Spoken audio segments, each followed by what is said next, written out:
नमस्कार साथियों, एक बार पुनः आप सभी का स्वागत है। आज इस सीरीज की ये छठवीं क्लास है। अभी तक 5 क्लासों में हमने यहाँ पर जो सामने कंटेंट लिखा हुआ है उसमें से हिस्ट्री ऑफ फूड के बारे में डिटेल में पढ़ चुके हैं। New and old world vegetables along with Columbian exchange हम पढ़ चुके हैं। History of food in India भी हम पढ़ चुके हैं। इसके अलावा फूड इंग्रेडिएंट्स, क्विजीन्स, ग्रेन्स, ये जो मेंशन्ड है हमारे एंशिएंट इंडियन स्क्रिप्चर्स में हम पढ़ चुके हैं। इन्फ्लुएंसेस ऑन इंडियन क्विजीन पढ़ चुके हैं। हिस्ट्री ऑफ फूड प्रिजर्वेशन भी पढ़ चुके हैं हम, sorry, history of food preservation और impact of the industrial revolution on food preservation, ये हम आज की क्लास में पढ़ने वाले हैं। आज इस क्लास में हम इसको पढ़ने वाले हैं। ठीक है, यहाँ तक की बात एग्जैक्टली कहूँ तो आज अभी इस क्लास में हम फूड प्रिजर्वेशन की हिस्ट्री पढ़ेंगे और नेक्स्ट क्लास में हम impact of the industrial revolution on food preservation हम पढ़ने वाले हैं। ठीक है, आप में से जो लोग इस चैनल में पहली बार जुड़े हैं कृपया चैनल को सब्सक्राइब कर लीजिए। साथ ही आप में से यदि किसी को भी फूड सेफ्टी ऑफिसर के नोट्स चाहिए हैं, हिंदी और इंग्लिश दोनों में उपलब्ध हैं, प्रिंटेड फॉर्म में पार्सल किए जाएंगे। यदि नोट्स चाहिए हैं और पूरी क्लासेस चाहिए हैं, क्योंकि यहाँ पर जो क्लासेस अपलोड हो रही हैं वो पूरी क्लासेस नहीं है, चंद क्लासेस ही अपलोड की जा रही है यहाँ पर। तो यदि पूरी क्लासेस चाहिए हैं और नोट्स चाहिए तो आप मुझसे संपर्क कर सकते हैं। संपर्क करने के लिए आपको मुझे 8349741989 पर मैसेज करना होगा या कॉल करना होगा। ठीक है, चालू करते हैं आपकी आज की इस क्लास को। सबसे पहले आता है फूड प्रिजर्वेशन की हिस्ट्री में फूड प्रिजर्वेशन होता क्या है उसको समझें। तो कोई एक नॉर्मल सामान्य परिचर्चा में कहें फूड प्रिजर्वेशन क्या होता है तो उसका मतलब होता है कि एक फूड जिसकी सेल्फ लाइफ मान लेते हैं कि 2 दिन थी, है ना, इन नेचुरल उसकी सेल्फ लाइफ 2 दिन थी, तो हम कुछ ऐसा मेथड अपनाएं, कुछ ऐसी प्रक्रिया करें, कुछ ऐसी प्रोसेसिंग करें उसके साथ कि उसकी सेल्फ लाइफ 2 दिन से बढ़ करके 20 दिन हो जाए, है ना, या उससे ज़्यादा हो जाए। तो फूड प्रिजर्वेशन एक तरीका है, एक पद्धति है जिसके माध्यम से हम क्या करते हैं, फूड की सेल्फ लाइफ को बढ़ाते हैं, डिटोरिएशन को उसको क्या कर देते हैं, हम प्रोलॉन्ग कर देते हैं, उसके खराब होने की गति जो होती है उसको हम धीरे कर देते हैं। ठीक है, तो food preservation is a method और अ प्रोसेस, एक प्रक्रिया है, एक विधि है, to extend the shelf life of the food. अभी तो बात करी कि भाई जिस फूड की सेल्फ लाइफ 2 दिन थी मैंने उसको बढ़ा करके एक प्रोसेसिंग के माध्यम से 20 दिन कर दिया। ठीक है, the main objectives are to prevent the food spoilage, है ना। स्पॉइलेज का सामान्य मतलब होता है खाने का खराब होना। ठीक है, तो food spoilage, maintain the aesthetic value and sensory properties. देखो वापस से कि खाने को खराब होने से बचाने की प्रक्रिया के दौरान जो भी मेथड अपनाएंगे तो उसमें इस बात का ध्यान रखना है कि जो खाने का मूल भौतिक गुण है और खाने का जो मूल सेंसरी गुण है ना भाई, उसमें कुछ वो होगा ना, टेस्ट होगा ना, तो उसको भी खत्म नहीं करना है। उसमें कुछ कलर होगा, टेक्सचर होगा, तो उसको खत्म नहीं कर देना है, फ्लेवर को खत्म नहीं कर देना। ठीक है, तो उसके टेस्ट, कलर, फ्लेवर और टेक्सचर को बिना अल्टर किए हुए, बिना चेंज किए हुए उसकी सेल्फ लाइफ बढ़ाने की जो प्रोसेस है उसको हम क्या कहते हैं, फूड प्रिजर्वेशन कहते हैं। ठीक है, ताकि उसकी न्यूट्रिशनल वैल्यू भी बनी रहे, उसका सेंसरी जो प्रॉपर्टीज है, सेंसरी प्रॉपर्टीज का मतलब वो प्रॉपर्टीज जिनको हम हमारी सेंसेस के माध्यम से अनुभव करते हैं, जैसे कि आप अपनी आंखों से देख सकते हैं फूड कैसा दिख रहा है, टेक्सचर क्या है, उसका कलर क्या है ना। आप उसका जीभों से टेस्ट कर सकते हैं, फ्लेवर उसका टेस्ट क्या है, नाकों से पता कर सकते हैं अपनी की फ्लेवर क्या है। तो ये सब वैसा का वैसा ओरिजिनल क्वालिटी में बना रहे। ठीक है, द प्रिजर्वेशन मेथड और the process to be used would largely depend on the type of the food. अब वापस से कि तुम कौन से मेथड का उपयोग करोगे किस फूड के लिए, तो ये सामान्यतः इस बात से पर निर्भर करता है कि फूड का प्रॉपर्टी कैसा है, लिक्विड फूड है, सॉलिड फूड है, सेमी सॉलिड फूड है, लिविंग फूड है। लिविंग फूड का मतलब जैसे मान लो उदाहरण के लिए मुर्गा है ना, तो अभी तो लिविंग कंडीशन में उसको ही प्रिजर्व करके रखना पड़ेगा। वेजिटेबल्स वो भी लिविंग कंडीशन में, उनको कैसे प्रिजर्व करके रखना पड़ेगा भाई, है ना, तो ताकि वो लंबे समय तक चल सके, and the shelf life needed. ठीक है, तो ये प्रिजर्वेशन क्या है, सामान्य तौर पे डिफाइन किया जा सकता है। अब प्रिजर्वेशन तब से हो रहा है जब से इस धरती पे मानव आया, है ना। मानव आया, उसने खाना जुगाड़ना चालू कर दिया, तो उसको पता चला कि यार मेरा खाना 2 दिन में खराब हो जाता है, तो कुछ नया तरीका अपनाते हैं। तो एक दिन उसने क्या कर दिया, अपने खाने को ऐसी धूप में छोड़ दिया। जब धूप में छोड़ दिया, धूप पड़ी दिन भर, तो उसने देखा कि यार उसका खाना अगले दिन खराब नहीं हुआ, कई दिन तक चलता रहा। तो यहाँ से एक प्रोसेस निकल के आ गई प्रिजर्वेशन की। इस प्रोसेस को हम कह देते हैं क्या, ड्राइंग। कौन सी प्रोसेस हो गई? ड्राइंग या सुखाने की प्रोसेस हो गई, है ना। तो ये ड्राइंग भी अपने आप में क्या बन जाती है? प्रोसेस बन जाती है। तो ऐसी कई सारी प्रोसेस समय के साथ क्या हुई है? इवॉल्व हुई हैं। उन्हीं सब प्रोसेसेस के बारे में अभी यहाँ पर हमको पढ़ना है, एक टाइमलाइन को हमको देखना है, ठीक है। इस टाइमलाइन को समझते हैं कि प्रिजर्वेशन की फूड ऑफ फूड की टाइमलाइन क्या है। तो शुरुआती चरण में जब पैलियोलिथिक फेज चल रहा था, जब मैंने फूड हिस्ट्री पढ़ाई थी आपको, तब मैं पैलियोलिथिक एज के बारे में क्या फूड चल रहे थे उस समय वो पढ़ाया था मैंने आपको। अब उन्हीं फूड का मैं प्रिजर्वेशन पढ़ा रहा हूँ आपको, है ना। तो जब पैलियोलिथिक एज चल रहा था, आफ्टर दैट मीजोलिथिक फेज आ जाएगा, आफ्टर दैट नियोलिथिक फेज आ जाएगा। इस समय तक हम मोटा मोटा तौर पे कहें तो दो चीजों के बारे में समझ चुके थे। एक आग के बारे में कि भाई अग्नि बनाई जा सकती, दो पत्थरों को रगड़ करके अग्नि बना सकते हो। एक बात, दूसरी बात हम ये समझ चुके थे कि जो धूप होती है वो भी हमारे लिए क्या है? बेनिफिशियल है, ठीक है। तो पैलियोलिथिक, मीजोलिथिक, नियोलिथिक फेज में जो हंटर्स होते थे, गैदरर्स होते थे, है ना, जो शिकार करके भोजन करने वाले लोग होते थे उस समय हमारे पूर्वज, है ना, तो वो as a preservation controlled fire का यूज करते थे, है ना। काय का यूज करते थे भाई? फायर का यूज करते थे, अग्नि का यूज करते थे। उसको क्या कर लिए? अग्नि में रोस्ट कर लिए, अग्नि में क्या करवा दिया? उसका स्मोकिंग करवा दिया, धुआं दे दिया, ठीक है। अब किसी भी खाद्य पदार्थ में यदि आप धुआं दे देते हैं तो उसकी सेल्फ लाइफ अपने आप क्या है? कुछ दिन बढ़ जाती है। ऐसे ही रोस्टिंग के कारण भी बढ़ जाती है। तो आप क्या है? फायर का यूज करिए, लेकिन किस मैनर में? कंट्रोल्ड मैनर में, ताकि रोस्टिंग करनी है तो वो हो जाए, स्मोकिंग करनी है तो वो हो जाए। एग्जैक्टली क्या करना है वो उस आधार पे, ठीक है। तो controlled fire, heating, smoking of the foods आदि आदि आप करते, ठीक है। अब आता है कि अराउंड 10,000 बीसी क्या चल रहा था? तो नियोलिथिक फेज चल रहा था, और नियोलिथिक फेज में एग्रीकल्चर हो रहा था। और ये एग्रीकल्चर की जो प्रैक्टिस हो रही थी ये हर जगह देखने को मिलती है, फिर वह चाहे मिसोपोटामिया हो, ग्रीस हो, या भारत में इंडस वैली सिविलाइजेशन हो, हर जगह ये प्रैक्टिसेस देखने को मिलती थी। अब समझो ये जो प्रैक्टिसेस हो रही हैं, एग्रीकल्चर का प्रोडक्शन हो रहा है, उसको लोग प्रिजर्व करना चाहते हैं, तो उसके लिए क्या मेथड अपना रहे थे? तो सोलर ड्राइंग हो गई एक सिंपल सा, कि आप क्या करिए? खुली धूप में छोड़ दीजिए, खुले आसमान के नीचे धूप में छोड़ दीजिए। इसको हम सोलर ड्राइंग बोलते हैं, solar drying of the grains. दूसरा, स्पाइसेस हो गए, मसाले हो गए, और ऐसे ही क्या हो जाता है? फिश हो जाता है, मच्छी हो जाती है, मछली हो जाती है, ठीक है।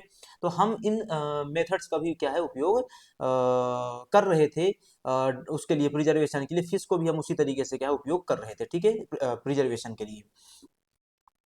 अब इसमें कुछ एविडेंसेस है ना, जो अलग अलग कालखंड के बारे में हमको जानकारी देते हैं। उदाहरण के लिए, excavations in Egypt at the Giza pyramids shows the presence of large bakery sites.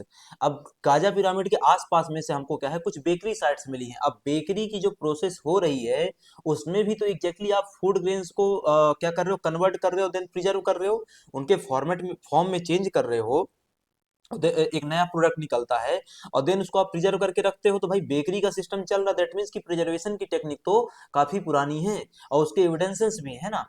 इसके अलावा drawing grains, milling into floor, making baking flat breads, national geographic, है ना, ये सब हमको एविडेंस मिले हुए नेशनल ज्योग्राफिक जनवरी 1995 के एक पेपर से, जिसमें कई सारे मेथड्स का उपयोग किया जाता है। जैसे उदाहरण के लिए एक मेथड क्या हो गया? मिलिंग हो गया, है ना। एक मेथड क्या हो गया? मिलिंग। दूसरा क्या हो गया? ड्राइंग, है ना। इसी के अलावा क्या हो जाता है? बेकिंग का एक मेथड हो गया। तो ये मेथड का है उपयोग किया जाता था फूड प्रिजर्वेशन के लिए अराउंड 2500 बीसी के आसपास, ठीक है।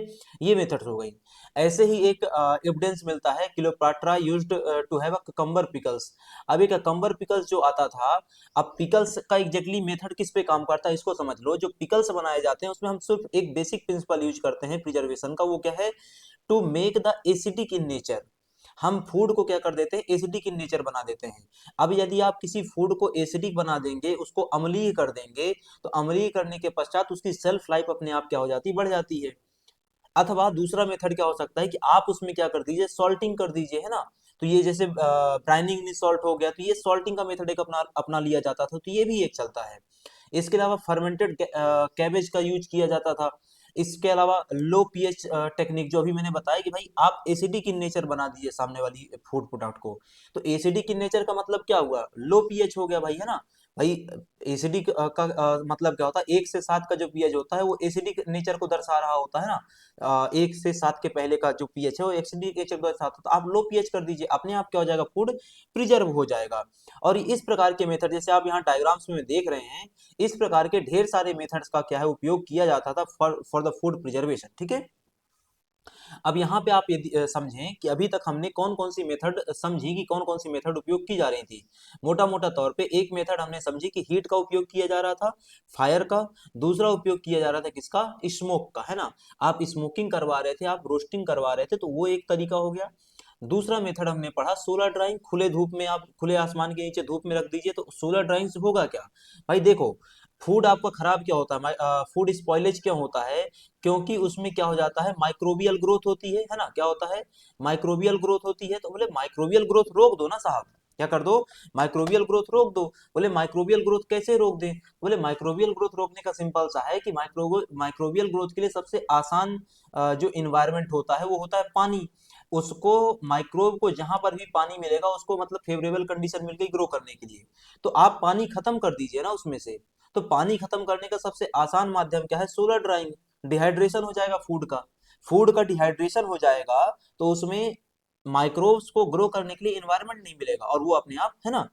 इसके अलावा तीसरा मेथड होता है मिलिंग ग्रेन्स, है ना, कि भाई उनको क्या कर दो, छोटे छोटे हिस्सों में तोड़ लो, है ना, ग्रेन्स को। इसके अलावा बेकिंग हो गया जो हमने पीछे देखा। और हमने क्या देखा अभी एक मेथड, तो ब्राइनिंग हो गया, salt and low pH acidity. तो इन कुछ मेथड्स का उपयोग किया जाता था पुराने कालखंड में, पुराने जमाने में, to preserve the food for a long time and to increase their shelf life and decrease their speed of deterioration, है ना। उनके खराब होने की, स्पॉइल होने की गति को क्या करना, कम करना। अब ये सब चलता रहेगा, ये सब चलता रहेगा, हजारों साल तक चलेगा, लेकिन आगे चल करके इसमें कुछ इनोवेशंस होंगे, नए लोग आएंगे तो वो लोग क्या करेंगे, इनोवेशन करेंगे। जो इनोवेशन की शुरुआत होती है वो होती है निकोलस अपवर्ट से। निकोलस अपवर्ट एक वैज्ञानिक थे, उन्होंने एक आविष्कार किया। उस आविष्कार को आज की तारीख में हम क्या बोलते हैं, कैन बोलते हैं ना, क्या बोलते हैं, कैन बोलते हैं। और इस कैन में क्या किया गया, फूड को प्रिजर्व किया गया। और कैन में फूड को प्रिजर्व किए जाने वाली मेथड को हमने क्या बोलना चालू कर दिया, कैनिंग बोलना चालू कर दिया। क्या बोला हमने, कैनिंग बोलना चालू कर दिया। तो फूड को कर कुछ नहीं किया जाता। ऐसे ये बॉटल आपको दिखाई दे रही है ना, एक कैन बाहर मार्केट में आप जब भी कोई सॉफ्ट ड्रिंक लेते हैं तो केन में आता है ना, उसको केन कहा जाता है। कैन हो गया एग्जैक्टली वो। तो उसको आप क्या करते हैं, एक बॉटल रहती है, उसमें होता क्या एग्जैक्टली, है ना। तो food in a sealed water bottles in a water bath attend at a temperature of 70 to 80 degree Celsius, है ना। उनको एक कंटेनर में, एक वाटर बॉटल में, एक केन में भर करके 70 से 80 डिग्री सेल्सियस पे क्या किया जाता है, माइक्रोबियल फ्री स्टेज को अटेन किया जाता है। क्या अटेन करते हैं भाई, माइक्रोबियल फ्री स्टेज को अटेन करते हैं। अब जब उसमें माइक्रोब रह ही नहीं गए 70 से 80 डिग्री सेल्सियस पर, तो सीधी सी बात है उसकी सेल्फ लाइफ अपने आप बढ़ जाएगी, ठीक है।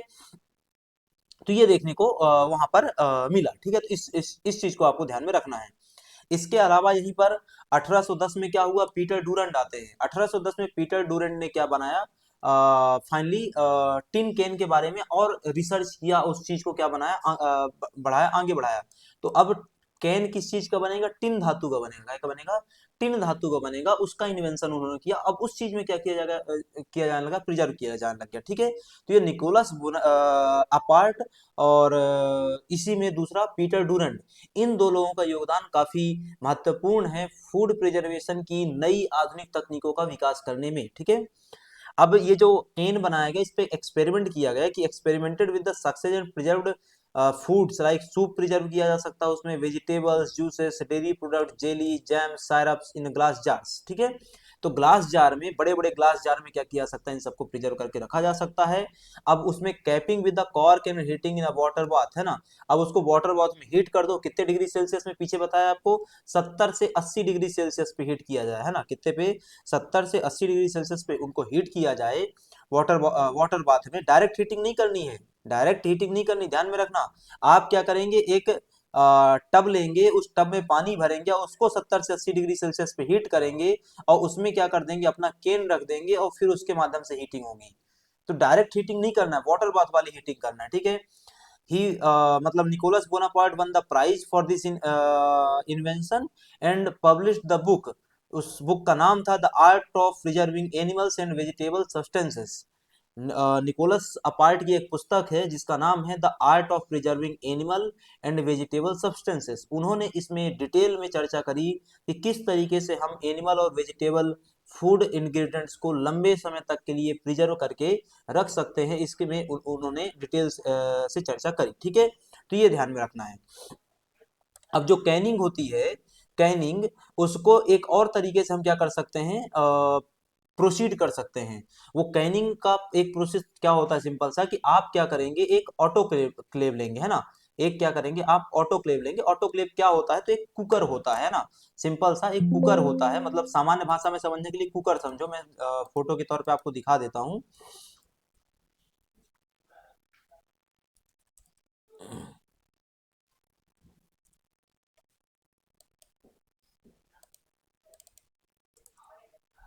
ठीक है, ये होता है ऑटोक्लेव। ठीक है, अब इसमें एक कुकर जैसा आकृति का होता है। इसमें कुछ नहीं करना होता है, सिंपल सा, आपको सिंपली ये जो दिख रहा है कुकर जैसी आकृति का, इसको ऑटोक्लेव बोलते हैं। आपको कुछ नहीं करना, इसके अंदर पानी डालना है और इसमें आपको अपना केन रख देना है ना। और इसके जो टेम्परेचर होता है ना, ये जो ऑटोक्लेव रहता है, इसके टेम्परेचर को, सॉरी, इसके टेम्परेचर को आपको 121 डिग्री सेल्सियस तक लेकर के जाना है। और 121 डिग्री सेल्सियस पर लेकर के जाने के बाद उसको उतने टेम्परेचर पर 3 मिनट से लेकर के 15 मिनट तक रखना है। और उस पर प्रेशर कितना अप्लाई करना है, 15 से 20 psi का। अब 15 से 20 psi के प्रेशर पे 3 से 15 मिनट के लिए किसी चीज को 121 डिग्री सेल्सियस पे आप रखते हैं, तो उस पे जितने भी माइक्रोब्स रहेंगे सब खत्म हो जाएंगे। और यही मेथड अपनाया जाता है कैनिंग के इसमें। ठीक है, यही मेथड क्या है, कैनिंग केस में अपनाया जाता है। इस मेथड का जो सबसे पहली बार प्रयोग किया गया वो वर्ल्ड वॉर 1 में किया गया था। ठीक है, आगे चल करके इसमें और इन्वेंशन होंगे और नई तकनीकें आएंगी। जैसे उदाहरण के लिए आगे चल करके जो एक नई तकनीक इसमें निकल करके आती है, वो है रेफ्रिजरेशन का मेथड। क्या है, रेफ्रिजरेशन का। उसके पहले आप लुई पास्चर का वो समझ लीजिए कि लुई पास्चर का क्या योगदान था इसमें। लुई पास्चर को हम फादर ऑफ जर्म थ्योरी कहते हैं। लुई पास्चर ने भी इसमें योगदान दिया। He found that heating beer और wine killed most bacteria and prevented it from becoming sour, है ना। तो बियर जो होता है और जो वाइन होता है, उसको खट्टा होने से, उसका खराब होने से बचाने के लिए सबसे आसान माध्यम उन्होंने क्या खोजा था, कि उसको हीट करके रखो, है ना। उसको क्या कर दो, शुरुआती चरण में at the stage of the preparation, जब बनाया जा रहा है तो उसको अच्छे से हीट किया जाए, है ना। द प्रोसेस, इसको क्या बोल दिया गया उनके द्वारा, पास्चुराइजेशन बोला गया। तो लुई पास्चर ने एग्जैक्टली कौन सी मेथड खोजा, पास्चुराइजेशन खोजा। लेकिन पास्चुराइजेशन का शुरुआत उनको उनके द्वारा किसके माध्यम से किया गया, वाइन और बियर के प्रिजर्वेशन के माध्यम से किया गया। जिसमें उन्होंने पाया कि यदि वाइन और बियर को कुछ समय के लिए क्या किया जाता है, हीटिंग की जाती है, तो इससे उनके माइक्रोब्स और बैक्टीरिया पूरे क्या हो जाते हैं, खत्म हो जाते हैं। ठीक है, आगे चल करके ये जो पास्चुराइजेशन है, उस मेथड को क्या किया गया, इलेबोरेट किया गया और चीजों में उपयोग किया गया। जैसे उदाहरण के लिए पास्चुराइज मिल्क आने लग गया मार्केट में। मतलब पास्चुराइजेशन की मेथड को किस में यूज किया गया, मिल्क के प्रिजर्वेशन में यूज किया गया। ऐसे ही फ्रूट जूस के प्रिजर्वेशन में, बियर के प्रिजर्वेशन में, है ना, इन सब में क्या है, इसको यूज किया गया। इसमें एग्जैक्टली करते क्या है, तो ये जो मेथड है, ये इसमें हीटिंग की जाती है कितने डिग्री सेल्सियस पे, 75 डिग्री सेल्सियस पे, कितनी देर के लिए, 15 सेकंड के लिए। तो 75 डिग्री सेल्सियस पे 15 सेकंड के लिए पास्चुराइजेशन में यदि आप हीटिंग करते हैं, तो आपका प्रोडक्ट लंबे समय तक क्या है, चलने के लिए तैयार हो जाता है। ठीक है, उसमें से सभी पैथोजेंस क्या हो जाते हैं, सभी बैक्टीरिया क्या हो जाते हैं, माइक्रोब्स खत्म हो जाते हैं। दूसरा मेथड आता है रेफ्रिजरेशन। आगे चल करके कुछ नहीं करना था, हमने एक कंप्रेशन सिस्टम डेवलप किया। रेफ्रिजरेशन क्या है, अपने आप में कंप्रेशन सिस्टम है। तो हमने एक वेपर कंप्रेशन सिस्टम, तो हमने एक वेपर कंप्रेशन सिस्टम डेवलप किया। उस समय इसमें यूज किसका किया गया था, अमोनिया का। अब अमोनिया का यूज नहीं होता है, लेकिन उस समय किसका यूज किया गया, अमोनिया का यूज किया गया। और इसका प्रयोग किस चीज के लिए किया गया, रेफ्रिजरेशन ऑफ द फूड्स के लिए। तो फूड्स के रेफ्रिजरेशन के लिए हमने रेफ्रिजरेटर का उपयोग किया। इसमें हम अमोनिया का यूज करने लग गए फॉर अ कंप्रेशन, है ना। अमोनिया का यूज हम काहे के लिए करने लग गए, फॉर अ कंप्रेशन। अब इसमें किया क्या गया, तो dairy products like milk, butter, cheese, fruits and vegetable juice stored at 3 to 5 degree Celsius. मतलब यदि आपको दूध को, फ्रूट्स को, वेजिटेबल्स को आदि को स्टोर करना है, तो आपको रेफ्रिजरेटर में 3 से 5 डिग्री सेल्सियस के तापमान में रखना पड़ेगा उसको, है ना। तो ये मेथड रेफ्रिजरेशन में निकल करके आया। 1930 में जनरल इलेक्ट्रिक नाम की कंपनी है अमेरिका की, तो 1930 में general electric develops the first home electric refrigerator. आज की तारीख में आपके घर में जो फ्रिज रखा हुआ है, उसकी शुरुआत जो पहला एडिशन बना होगा 1930 में बना होगा, जब किसने बनाया उस चीज को, जनरल इलेक्ट्रिक ने बनाया था, ठीक है। ठीक है। Frigidaire introduces CFC, chlorofluorocarbon safer and cheaper refrigerator. आगे देख चल करके अमोनिया की जगह पर किसका यूज हुआ, क्लोरोफ्लोरोकार्बन का यूज हुआ for the vapour compression system. लेकिन आगे चल करके ये पता चला कि जो सीएफसी है वो इन्वायरमेंट के लिए क्या है, घातक है, नुकसानदायक है, उससे ग्लोबल वार्मिंग बढ़ती है। तो सीएफसी को क्या कर दिया गया, मॉन्ट्रियल प्रोटोकॉल से बैन कर दिया गया, है ना। तो सीएफसी जब मॉन्ट्रियल प्रोटोकॉल से बैन हो गया, तो उसकी जगह पर क्या यूज होने लग गया, एचएफसी यूज होने लग गया। लेकिन 2015 के वर्ष में पता चला कि एचएफसी भी इन्वायरमेंट को नुकसान पहुंचा रहा है, तो 2015 में किगाली एग्रीमेंट के माध्यम से एचएफसी को भी क्या है, बैन कर दिया गया, ठीक है। तो अब अगली जनरेशन के कंपोनेंट इसमें यूज होते हैं, तो सीएफसी एचएफसी आज की तारीख में, और अमोनिया ये सब यूज नहीं होते हैं, ठीक है। सोन 50% house hold in US own refrigerator. आज की तारीख में तो भारत में भी 50% से हाउस होल्ड क्या करते हैं, इस चीज को ओन करते हैं। ये चीज आपको मेरे ख्याल से जानकारी होगी ही, है ना। तो ये चीज इसके अंतर्गत निकल करके आती है। अब अभी तक की हम बात करें तो अभी तक हमने कौन कौन से मेथड पढ़ लिए हैं, तो हीट और स्मोक मेथड पढ़ लिया शुरुआत में, ड्यूरिंग दी पैलियोलिथिक एज। दूसरा सोलर ड्राइंग का मेथड पढ़ा, है ना। मिलिंग का, बेकिंग का ये मेथड पढ़े हैं। ब्रेनिंग और लो पीएच एसिडिटी मेथड हमने ऑलरेडी पढ़ा हुआ था। अभी जस्ट हमने मॉडर्न फेज में क्या पढ़ा, कैनिंग पढ़ा, जिसमें निकोलस अपर्ट का प्राइमरी योगदान देखने को मिलता है। इसके अलावा पाश्चराइजेशन पढ़ा, रेफ्रिजरेशन पढ़ा, और फ्रीजिंग का मेथड पढ़ा। रेफ्रिजरेशन का मेथड हो ही किसके माध्यम से रहा है, या यूं कहें फ्रीजिंग का मेथड किसके माध्यम से हो रहा है, रेफ्रिजरेशन के माध्यम से ही हो रहा है। फ्रीजिंग ही क्या है दरअसल, रेफ्रिजरेशन है, रेफ्रिजरेशन ही क्या है दरअसल, फ्रीजिंग है। लेकिन फ्रीजिंग के लिए हर समय रेफ्रिजरेटर की आवश्यकता नहीं है, लेकिन रेफ्रिजरेटर में तो फ्रीजिंग ही होगी, इसके अलावा और कुछ नहीं हो सकता है, ठीक है। अब देखो वापस से कि ये सब जो मेथड थे ये शुरुआती चरण में, मॉडर्न फेज के शुरुआती चरण में आए। आगे चल करके इंडस्ट्रियल रिवॉल्यूशन और बढ़ा, और हमारा क्या है, प्रोसेसिंग की आवश्यकता बढ़ गई, तो फिर नई नई टेक्नोलॉजी और आने लग गई, ठीक है। ये जो नई नई टेक्नोलॉजीज और आने लग गई, तो नए नए प्रकार की चीजें निकल करके आई। जैसे उदाहरण के लिए यहाँ पे सबसे पहले आते हैं अलेक्जेंडर फ्लेमिंग आते हैं। ये इम्यूनोलॉजिस्ट थे जिनको 1945 में अवार्ड किया गया था। इन्होंने 1930 के दशक में क्या किया उसको समझो, तो Fleming discovered the antibiotic penicillin, है ना। क्या डिस्कवर किया उन्होंने, antibiotic penicillin. Chain Florey and Heatley worked on a purification.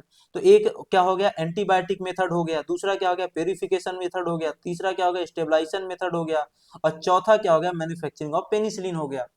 तो ये भी तो मेथड अपनाए गए ना भाई, अलग अलग समय पर। Since world war two the millions of the lives have been saved using penicillin. शुरुआती जो फर्स्ट एंटी माइक्रोबियल ड्रग है वो कौन है, पेनिसिलिन है। आज की तारीख में फिफ्थ जनरेशन के भी एंटी माइक्रोबियल ड्रग्स आती हैं, लेकिन शुरुआत तो कहां से हुई थी साहब, पेनिसिलिन से हुई थी, ठीक है। In 1950s the research was conducted on a use of the antibiotics to preserve foods. 1950 के दशक में इस बात पर रिसर्च की जाने लग गई कि यदि ये एक एंटीबायोटिक दवाई हमको बचा सकती है माइक्रोबियल इफेक्ट से, बैक्टीरियल इफेक्ट से, तो वही एंटीबायोटिक दवाई खाने को क्यों नहीं बचा सकती है। इस बात के रिसर्च होना चालू हुए। लेकिन ये रिसर्च का पूरा श्रेय किसको जाएगा, अलेक्जेंडर फ्लेमिंग को जाएगा, क्योंकि उन्होंने क्या किया, अपनाया या इन्वेंशन किया किस चीज का, एंटीबायोटिक पेनिसिलिन का, ठीक है, यहाँ तक की बात। अब आगे चल करके 1940 के दशक में एक नया मेथड आ गया, वो है स्प्रे ड्राइंग का, है ना। बोले स्प्रे ड्राइंग जो टेक्नोलॉजी है, इसके 1870 के आसपास क्या है, पेटेंट फाइल किए गए थे। लेकिन 1940 के आसपास ये यूज में आना चालू हुई है ना, कब से, 1940 से यूज में आना चालू हुई। क्या हो रहा है इसमें स्प्रे ड्राइंग में एग्जैक्टली, तो milk powder, starch, starch derivatives, proteins, gum, spices आदि आदि आदि, है ना। ये सब क्या किए गए, स्प्रे ड्राइंग की प्रोसेस के माध्यम से सेल्फ लाइफ बढ़ाने का काम किया गया, है ना। ये सब मेथड हम आगे चल करके बहुत डिटेल में पढ़ने वाले हैं, आपके सिलेबस में सब मेथड अलग से मेंशन किए गए हैं। अभी सर सिर्फ हम चूंकि इतिहास देख रहे हैं, तो उसमें हम सिर्फ नामों की चर्चा ही करने वाले हैं, ठीक है। इसके बाद एक नई टेक्नोलॉजी आ गई, वो है फूड इरेडिएशन। अब रेडिएशन की प्रक्रिया के माध्यम से, है ना, इंफ्रारेड्स भेजी जाएंगे, उनके माध्यम से हम क्या करने वाले हैं, फूड को प्रिजर्व करने वाले हैं, ठीक है। तो food irradiation, the application of ionising radiation of the food. तो फूड का रेडिएशन किया किया गया किसके माध्यम से, आयोनाइजिंग की प्रक्रिया के माध्यम से, आयोनाइजेशन की प्रक्रिया के माध्यम से, ठीक है। इसमें कुछ नहीं करते थे हम, आयोनाइजेशन के लिए या हम रेडिएशन के लिए किसका यूज करते थे, कोबाल्ट 60 का एक रेडियो एक्टिव धातु है, और ऐसे ही सीशियम 137 का यूज करते थे। कोबाल्ट 60 और सीशियम 137 नामक रेडियो एक्टिव धातुओं का प्रयोग करके फूड इरेडिएशन की टेक्निक को आगे बढ़ाया गया। A low dosage of irradiation is used to inhibit sprouting, है ना, delay ripening of the fruits and stop insect infestation। तो इंसेक्ट्स के प्रभाव को रोकने के लिए, स्प्राउटिंग या अंकुरण को रोकने के लिए, है ना, क्या के लिए, अंकुरण को रोकने के लिए, और अन्य वजहों से क्या किया जाता है, इरेडिएशन का यूज आज भी किया जाता है। एक ये आधुनिक या एडवांस टेक्नोलॉजी है, ठीक है। ऐसे ही आता है इंटरनेशनल सिंबल ऑफ रेडिएशन, ये बनाया गया, है ना। इसमें इसका कई चीजों में यूज किया गया, meets, sea foods, fresh vegetables, eggs आदि आदि में इस फूड इरेडिएशन का यूज किया गया। Used in several space programmes. Food irradiation is also known as a cold pasteurisation. इसके बारे में हम आगे इरेडिएशन जब पढ़ेंगे तो इस चीज को देखेंगे। तो कोल्ड पास्चुराइजेशन का ही मतलब क्या होता है, फूड इरेडिएशन होता है। तो ये भाई आप ध्यान में रखिएगा, ठीक है।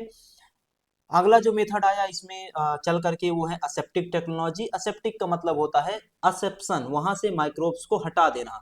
तो असेप्शन या माइक्रोब्स को हटाना या माइक्रोबियल ग्रोथ को खत्म करना या माइक्रोब्स को खत्म करना, इन सब के लिए सिंगल एक टर्म और होता है जिसको हम बोलते हैं स्टेराइल, है ना। उसके लिए हम सब क्या यूज करते हैं, स्टेराइल, ठीक है। तो it is a process where sterile और aseptic product is placed in sterile container and sealed. तो भाई तुम समझो तुम्हारे पास क्या था, एक लिक्विड फूड प्रोडक्ट था। तुमने लिक्विड फूड प्रोडक्ट को पहले क्या किया, स्टेराइल किया। अब तुम उस लिक्विड फूड प्रोडक्ट को किस में डालोगे, एक कंटेनर में डालोगे अथवा सील्ड उसमें डालोगे कंटेनर में। और तुम जिस सील्ड कंटेनर में उस फूड प्रोडक्ट को डाल रहे हो, वो कंटेनर भी पहले से क्या हो रखा है, स्टेराइल हो रखा है, असेप्टिक हो रखा है। मतलब ना ही माइक्रोब्स किसमें है, फूड में, और ना ही माइक्रोब्स किसमें है, आपके कंटेनर में। और फिर उसको क्या किया जाता है, पैक किया जाता है। इस चीज की शुरुआती चरण में स्विट्जरलैंड से की गई थी। कब कब से, 1961 से, ठीक है। ये इस प्रकार से कुछ दिखाई देता है। इसके अंदर जो प्रोडक्ट भरा है वो भी स्टेराइल था, और ये जो पैकिंग है ये भी क्या थी, स्टेराइल थी। और फिर क्या किया गया, स्टेराइल के बाद इसको भरा गया, ठीक है। इसके बाद एक मेथड आ जाता है यूएचटी, अल्ट्रा हाई टेम्परेचर, है ना, क्या है, अल्ट्रा हाई टेम्परेचर। अब जैसे उदाहरण के लिए स्टेलाइजेशन में आपने देखा कि आप स्टेलाइजेशन में 121 डिग्री सेल्सियस पे 3 से लेकर के 15 मिनट तक रखते हैं। मतलब टेम्परेचर कम है लेकिन क्या हो गया, टाइम ड्यूरेशन बढ़ गया। मैं कहता हूं उल्टा कर लो। उल्टा क्या कर लोगे साहब, तो आप क्या करिए, यूएचटी का यूज करिए। अल्ट्रा हाई टेम्परेचर का मतलब तापमान बढ़ा दीजिए तो समय अपने आप क्या हो जाएगा, कम हो जाएगा।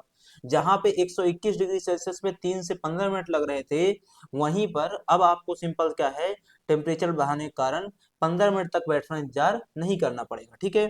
तो यूएसटी और फ्लैश हीटिंग, फ्लैश हीटिंग का मतलब होता है अचानक से टेम्परेचर बढ़ा देना और अचानक से टेम्परेचर कम कर देना, ठीक है। तो यूएसटी और फ्लैश हीटिंग प्रोसेस एक 146 degree Celsius for a second और अ मिनट।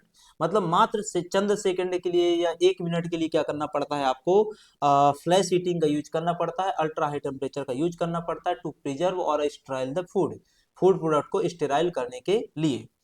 टिपिकल कंटेनर्स, है ना, are laminates of the paper, LDP and aluminum. Containers are sterilized using peroxide, live steam, irradiation आदि आदि आदि, है ना। Aseptic containers can be from several liters, bag in a box। अब ये किस साइज का होगा ये आप पर निर्भर करता है कि आप किस साइज का उसको बनाना चाहते हैं, आप उसको किस साइज में पैक करना चाहते हैं, ठीक है। इसके बाद अगली टेक्निक जो आई इसमें उसको कहते हैं माइक्रोवेव टेक्नोलॉजी।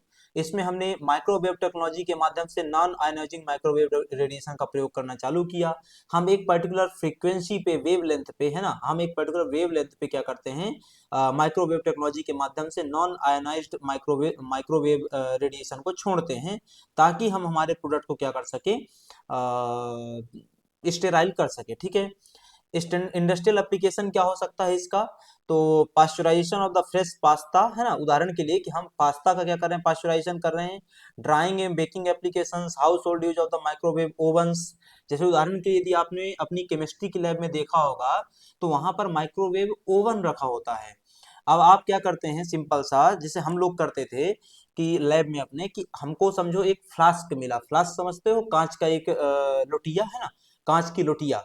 तो कांच की जो, सॉरी हाँ, फ्लास्क जो होता था, उस फ्लास्क को हमको क्या करना है, स्टेराइल करना है, तो हम कुछ नहीं करते थे, माइक्रोवेव ओवन में ले जाकर के उसको रख देते थे, और वो थोड़े समय बाद क्या हो जाता था, स्टेराइल हो जाता था। तो वो सब मेथड भी यहाँ पर क्या है, प्रयोग किया जाने लग गया। बाद में वही माइक्रोवेव ओवन की टेक्नोलॉजी हर घर में आ गई, और हर घर में भी उस चीज को उपयोग किया जाने लग गया, ठीक है, हीटिंग की प्रक्रिया के माध्यम से। इसके बाद इसी में आ जाता है ना, वो है सॉस वाइड। वो क्या है, तो sauce wide is a French meaning under vacuum, है ना। तो अब फूड प्रोडक्ट जो है उसको आप वैक्यूम कंडीशन में क्या करेंगे, स्टेराइल करने का प्रयास करेंगे, मतलब उसको माइक्रोब्स को खत्म करने का प्रयास करेंगे। In this method food is sealed in evacuated plastic bags, है ना, and immersed in a water batch at a 55 to 60 degree Celsius for a 1 to 4 hour. तो सिंपली है, 1 से 4 घंटे के लिए 55 से 60 डिग्री तापमान पर आप क्या कर देते हैं, अपनी प्लास्टिक बैग्स को एक पानी में रख देते हैं, ठीक है। और लगभग 1 से 4 घंटे बाद क्या हो जाएगा, वो आपका प्रोडक्ट स्टेराइल हो जाएगा अलॉन्ग विथ पैकिंग, ठीक है। The purpose is to cook the food evenly without over cooking the outside, ठीक है। तो ये कई सारे इसके पर्पज हैं, इस वजह से यूज किया जाता है। Sous vide is used in a government restaurant in Europe and USA. Government food companies sell sous vide products. Small market है, बहुत ज्यादा बड़ा मार्केट नहीं है, ठीक है। तो ये चंद बातें इसके अंतर्गत क्या है, चल रही होती हैं। इसके बाद एक टेक्नोलॉजी आती है रिटॉर्ट पाउच टेक्नोलॉजी। छोटे छोटे क्या है, पाउच बनाए जाते हैं। जैसे उदाहरण के लिए आप मार्केट में जाते हैं तो अलग अलग वो फ्रूटी के पाउच आते हैं, तो है ना, और भी ढेर सारी चीजों के छोटे छोटे पाउच बने हुए आते हैं, तो वो भी तो है। तो भाई retort pouch technology was a joint effort of US Natick Labs, Reynold Metals Company and Continental Flexible Packaging company.